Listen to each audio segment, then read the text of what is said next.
Good day everyone, I am Clarife Montes Claros and I'm going to report about the effective policy formulation and implementation in a school-community partnership.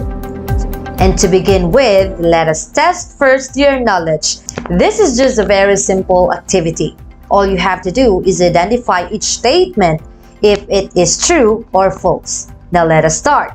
For number 1, a group of people with common or diverse language, culture, occupation, and values is a community. True or false? What is your answer? Great! The correct answer is true. How about number 2? The teaching and learning that takes place in a school is rarely affected by the community where it is situated. True or false? What is your answer? You got it right. The correct answer is, of course, false. Now, number 3. The community has something to teach students in the same way that teachers have something to teach the community. What is your answer? Very good. The correct answer is true. So it seems that all of you really know what is our topic for this day. Now let's begin. Let us view the school as part of the whole system. Consider this. A school is situated in a specific community and its students are members of this community or a nearby one.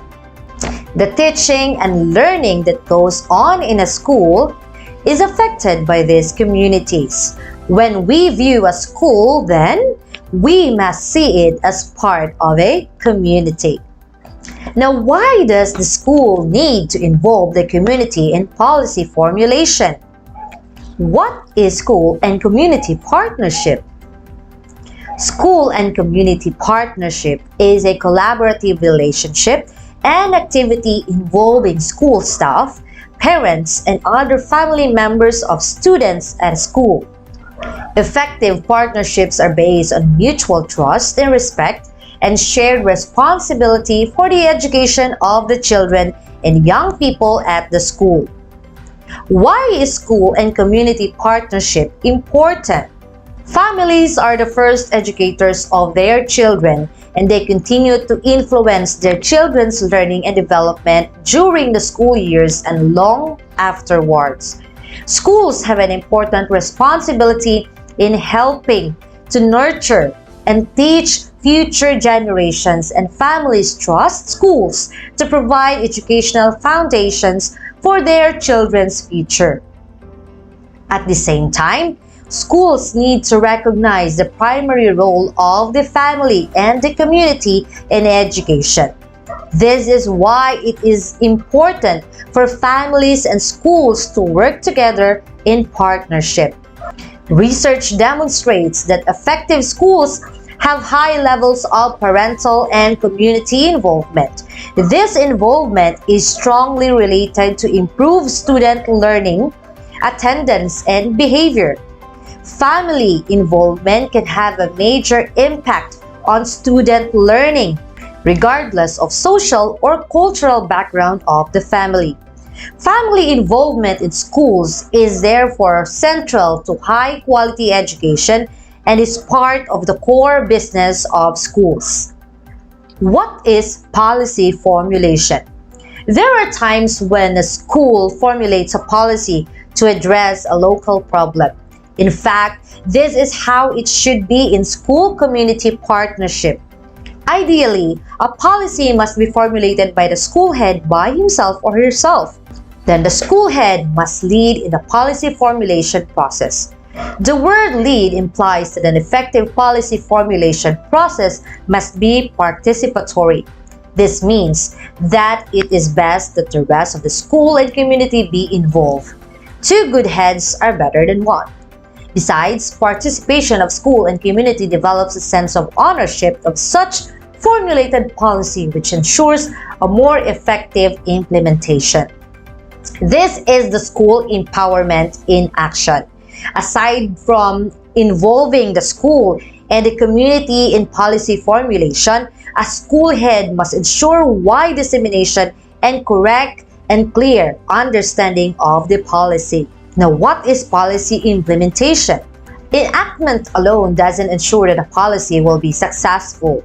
Additional steps may be needed to implement the policy in a way that can increase the likelihood the policy will achieve its intended outcomes. So the implementing organizations and stakeholders may, first, educate the people or organizations affected by the new policy.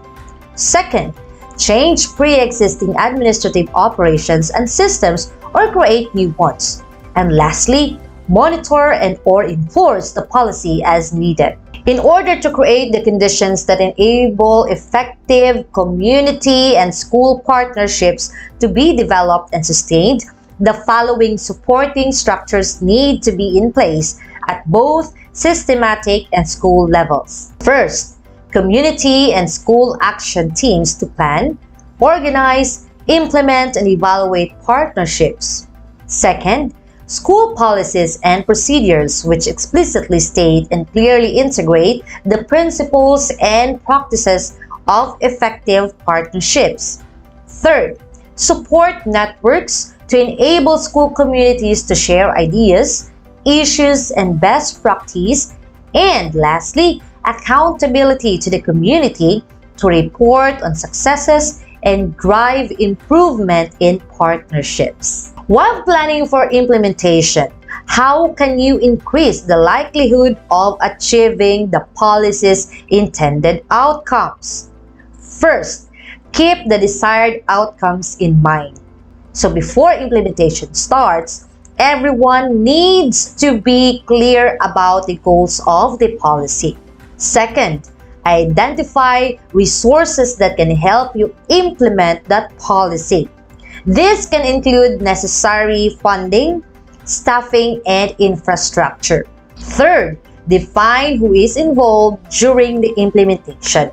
So we have to plan who will be involved in the implementation and what would be their roles and responsibilities. Specifically, we want to identify first the individual or organization that will lead the implementation of the policy. Second, the roles and responsibilities of partners and the stakeholders. Third, opportunities and processes for collaboration. And lastly, the current policies to ensure they are not in conflict with the new policy. Now, how do you know you have successfully planned for the policy implementation? So first, people involved in the implementation of the policy understand its goals. So it is very important that the people involved in the policy implementation understand the goals clearly. Second, you identified the inputs and resources used to implement the policy. And lastly, you've documented the roles and responsibilities of those involved in the implementation of the policy. Now, what are the bases for improving partnerships? So the school and communities are encouraged to review their current supporting structures, policies, and procedures and develop new ones where necessary. So this may include establishing a dedicated school and community action team of school leaders, the teachers and parents who are appointed by the parents' body, or using an existing working group that includes parents to develop and coordinate partnership plans and activities. Any successful partnership will involve parents, of course, the careers and families in preparation, planning, implementation, and review. So a dedicated school and community action team of teachers, school leaders, and parents to develop and coordinate partnership plans and activities can provide a basis for improving partnerships more broadly. Now for the application. So how this policy formulation and implementation in a school community partnership works effectively. So we teachers know how this works, but we can further assure its effectivity by doing this. Now you can interview a school head on at least one school policy formulated under her or his leadership Now, we can ask the following questions. First, why is it formulated? Second, how was it formulated? Was it formulated with the representatives from the school and community? Why or why not? And lastly, does the implementation of policy address the problem for which it was created? If it doesn't, what's the next step being planned? Now, after you gather the data needed, you can then formulate your conclusion and see results. Thank you so much for listening, and that will be the end of my presentation.